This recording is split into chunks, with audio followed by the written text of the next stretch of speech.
नमस्कार, मैं अमित कुमार। आज के सेशन में हम बात करेंगे कि आखिर शब्द किसे कहते हैं और भाषा की न्यूनतम इकाई क्या होती है। देखिए, भाषा की जब हम सबसे न्यूनतम इकाई की बात करते हैं तो वो आपकी ध्वनि या फिर वर्ण हो जाती है, लेकिन भाषा की जो न्यूनतम इकाई है वो वाक्य है। और वाक्य की न्यूनतम इकाई क्या है? शब्द है। और शब्द की जो न्यूनतम इकाई हो जाती है वो वर्ण या ध्वनि हो जाती है। जब आपसे कहा जाए कि शब्द को कितने आधार पर बांटा जाता है, शब्द को कितने आधार पर बांटा जाता है, तो आप कहेंगे शब्द को 4 आधार पर बांटा जाता है। सबसे पहला है अर्थ के आधार पर, दूसरा हो जाता है बनावट के आधार पर या व्युत्पत्ति के आधार पर, तीसरा हो जाता है उत्पत्ति के आधार पर, और चौथा हो जाता है रूपांतर के आधार पर। तो इन सभी को साथियों हम आज की वीडियो में डिस्कस करने वाले हैं। इसी में आपको देशज शब्द बताएंगे, इसी में विदेशी बताएंगे, इसी में फारसी बताएंगे, सब कुछ आप इसी में सीखने वाले हो। जब बात आती है कि अर्थ के आधार पर कौन से भेद होते हैं, तो एक होता है सार्थक, जहां पर शब्दों के अर्थ सही प्रकार से निकल के आए और उसका एक कोई ना कोई बाजूद हो अर्थ का, तो वो हमारे लिए सार्थक शब्द कहलाता है। जैसे मैंने कहा घर, नगर, में, विश्वविद्यालय, रोटी, खाना। लेकिन और दूसरा जो होता है वो होता है निरर्थक, मतलब जिन शब्दों का कोई अर्थ ही नहीं होता। मैंने कहा धम्म, मैंने कहा चटाचट, चटाचट वो थप्पड़ मारे जा रहा था, फटाफट वो काम किए जा रहा था, ठीक है, फट से वो आ गया। तो इन फट का कोई अर्थ नहीं होता, तो ये क्या निरर्थक है, इसका कोई अर्थ नहीं है, ठीक है। तो ये हो गया आपका अर्थ के आधार पर। दूसरा है बनावट के आधार पर। बनावट के आधार पर शब्द को 3 भागों में बांटा जाता है। एक होता है रूढ़, एक होता है यौगिक और तीसरा होता है योग रूढ़। अब रूढ़ शब्द किसे कहते हैं? रूढ़ शब्द उसे कहते हैं जो किसी का योग नहीं होता, जिसमें, या हम ये कह सकते हैं कि जिन शब्दों के सार्थक खंड ना हो सके वे रूढ़ कहलाते हैं। या मैं ये कह सकता हूं कि जो शब्द के योग से नहीं बने होते। अब यहां पर जैसे 2 ही वर्ड हैं, पा और नी, ये किन्हीं 2 अलग अलग शब्दों से मिलकर के नहीं बना है, तो पानी क्या है? यहां पर रूढ़ शब्द है। और भी आप एग्जाम्पल ले सकते हैं, जैसे आम, आ और म, हाथ, पैर, कान, कलम, ये क्या है? ये सब आपके रूढ़ शब्द हैं जिनको आप संधि विच्छेद नहीं कर सकते। सिंपल सी बात समझिए, जिनका यदि आप अलग अलग खंड खंड कर देते हैं तो कोई भी अर्थ निकल करके नहीं आता, वे रूढ़ शब्द कहलाते हैं। आपसे रूढ़ शब्द हिंदी में पूछा जाता है कई बार, तो आप बता देंगे। अब यौगिक क्या होता है? जो शब्द 2 शब्दों के मेल से मिलकर बनता है उस, और जिनके सार्थक खंड हो सकते हैं। जैसे समझिएगा, मैंने यहां पर क्या कहा? विद्यार्थी मतलब विद्या धन अर्थी। ऐसे ही छात्रावास, छात्र धन आवास। यहां पर दूसरा आया विश्वविद्यालय, तो विश्वविद्यालय विश्व और विद्यालय।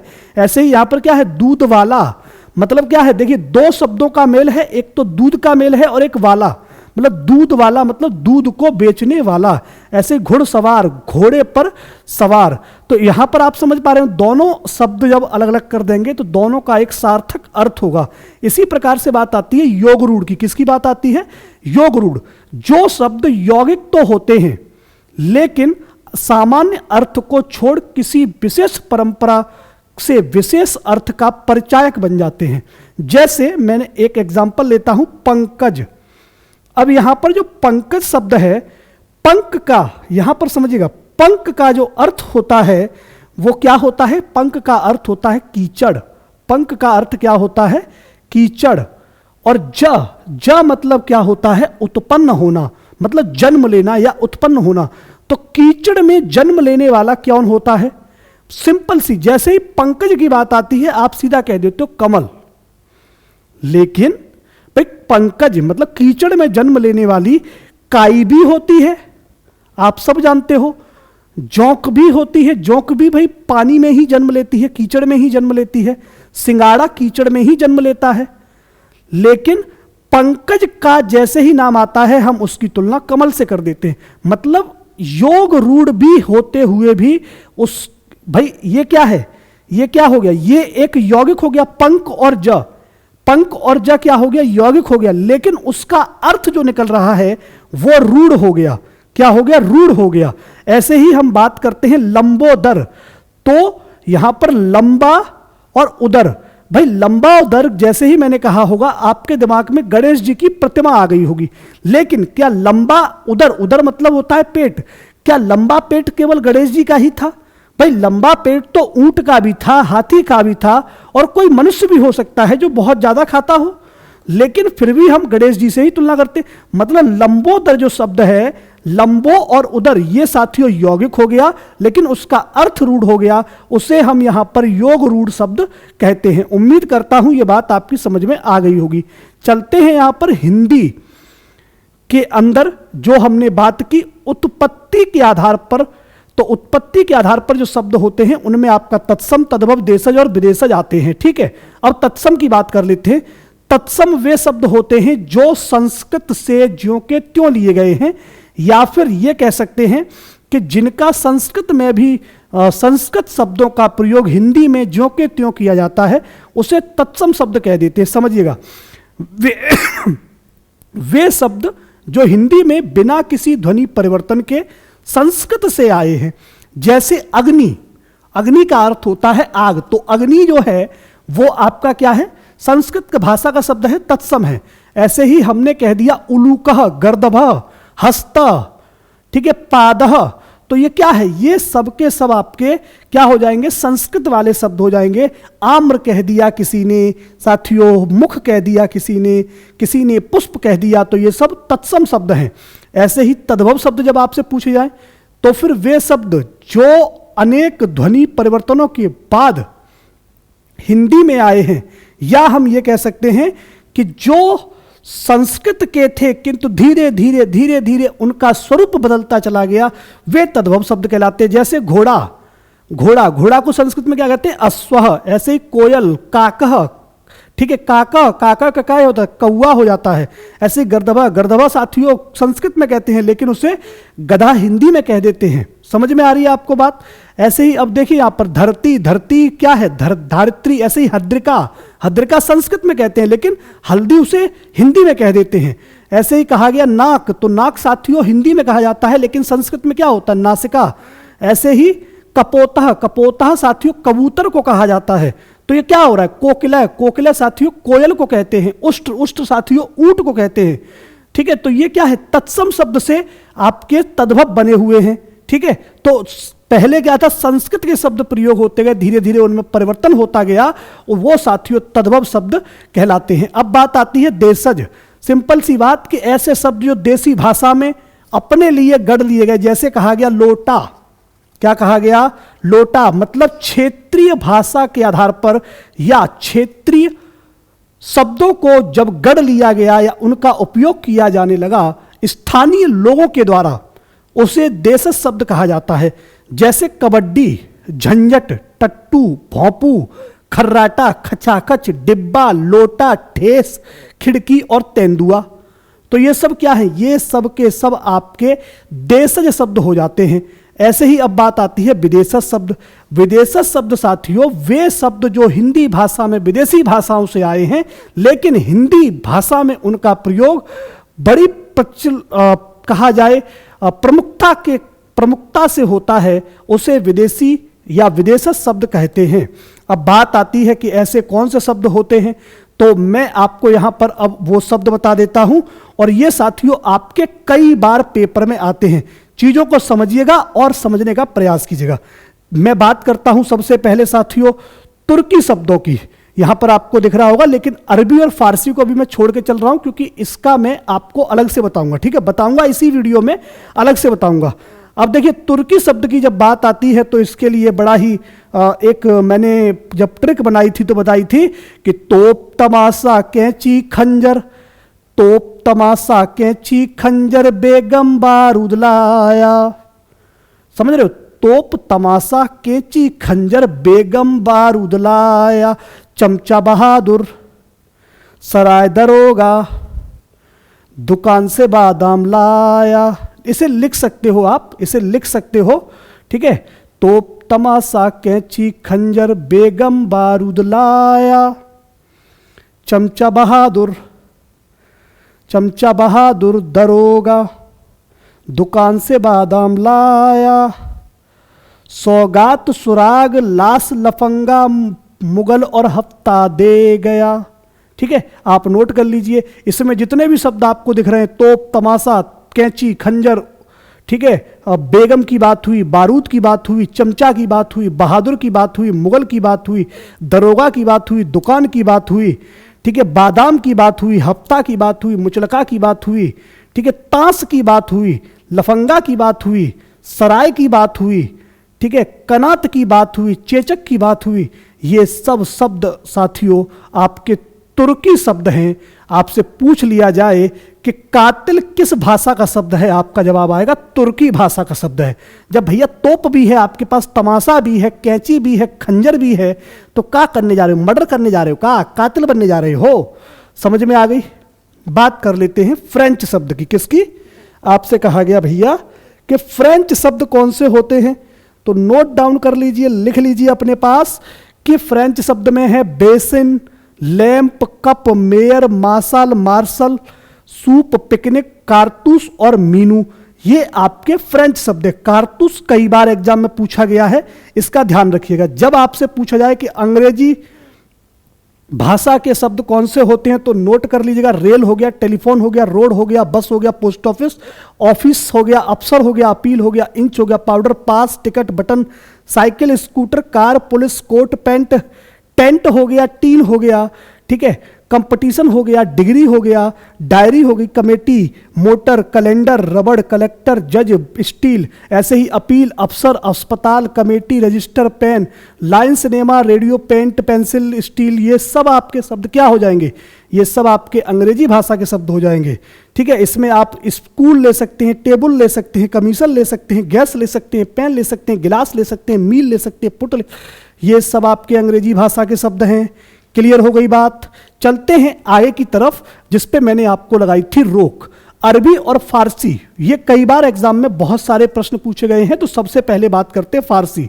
नोट कर लीजिएगा, ठीक है, यहां पर उतने शब्द नहीं दिए हैं जितने मैं यहां पर बोल जाऊंगा, और आपके पास वो नहीं होगा। अफसोस हो गया, आतिशबाजी हो गया, आबरू, आवारा, आमंदनी, आराम, आकार, आफत, आवाज, आईना, उम्मीद, उम्मीदवार, कद, किसमिस, कुश्ती, कमीना, किनारा, कबूतर, कूचा, कमर, खुद, खामोश, खुश, खुराक, खूब, खरगोश, खर्च, गाज, गर्द, गुम, गोल, गुंबद, गरम, गिरह, गवाह, गुलाब, गोश्त, गिरफ्तार, चापलूस। ये सब आपके फारसी शब्द हैं जो आपके एग्जाम में पूछे गए हैं। उनकी भी बात कर लेता हूं। सरकार फारसी शब्द है।